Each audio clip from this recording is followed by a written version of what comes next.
Alors aujourd'hui, on va parler visualisation et pourquoi, comment ça se passe, comment je fais. Je vais vous partager un petit peu mon retour d'expérience. J'espère que ça pourra pleinement vous aider. Alors pourquoi en fait, il faudrait qu'on commence à visualiser si tu ne visualises pas encore. La visualisation, c'est un petit peu comme un acte de clarification intérieure. Donc Hawkins explique que l'intention a une puissance. Vous savez, je me base énormément sur les enseignements de Hawkins. Je suis en train de sécher ses livres. Donc l'intention, oui, a une puissance réelle lorsqu'elle est détachée de l'ego. Donc visualiser dans ce cas, ce n'est pas pour faire arriver quelque chose, mais pour se aligner intérieurement avec l'attracteur le plus élevé, donc la paix, l'amour, la joie, la vérité. Je précise que ça, c'est vrai seulement si l'état de conscience sous-jacent est suffisamment élevé. Donc, quand vous commencez à visualiser, il faut aussi que vous ayez un niveau de conscience conséquent. La visualisation devient pure quand elle est non duelle. Qu'est-ce que je veux dire par là? À partir du niveau de l'amour, donc là on parle de l'échelle de conscience de David Hawkins, la visualisation n'est plus dirigée vers un objet à obtenir, elle devient plutôt une expression spontanée de l'être, une reconnaissance de ce qui est déjà en germe aussi, du coup, dans les champs de conscience, de ce qui est en train de se mettre en place, et un alignement aussi énergétique et non une volonté de contrôle. Donc, au lieu de visualiser pour avoir, on va commencer à visualiser depuis des états d'être.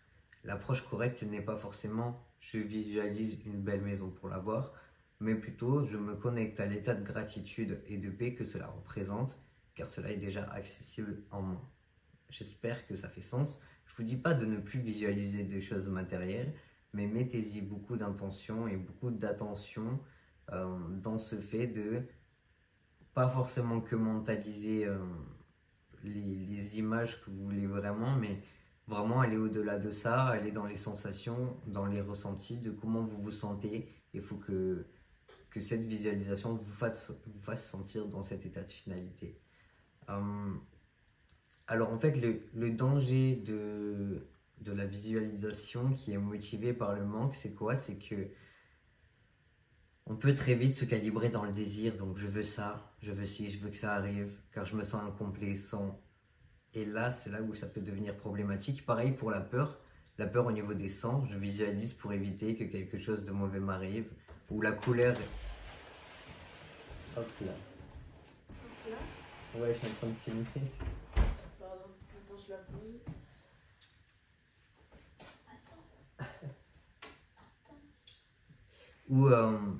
Ou la colère ou l'orgueil, où là tu vas commencer à te dire je vais prouver que j'en suis capable. Ou la colère et l'orgueil, ou l'orgueil, et c'est là où on va se dire par exemple des choses en mode je vais prouver que j'en suis capable, etc. Et ces énergies en fait vont contaminer l'intention et vont renforcer l'ego.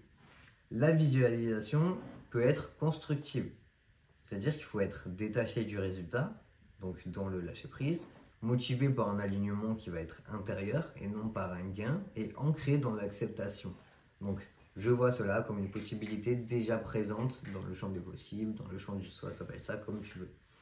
Exemple, je veux vivre dans un lieu paisible, en visualisation qui va être alignée, on va plutôt dire des choses en mode tu ne le fais pas pour fuir un inconfort, tu te connectes à la paix elle-même ici et maintenant, tu le ressens dans ton cœur, tu offres ça au champ sans attente.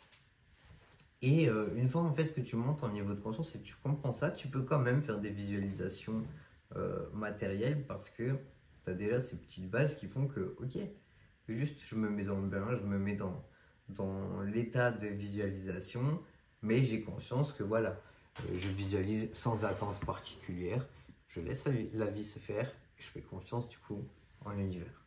Voilà, j'espère que cette vidéo t'aura plus ou moins aidé. Si jamais tu veux, il y a un groupe, il y a un lien juste en dessous de la vidéo pour rejoindre le groupe où je parle vraiment de tout ça de manière un peu plus approfondie. Et puis voilà, allez, ciao ciao.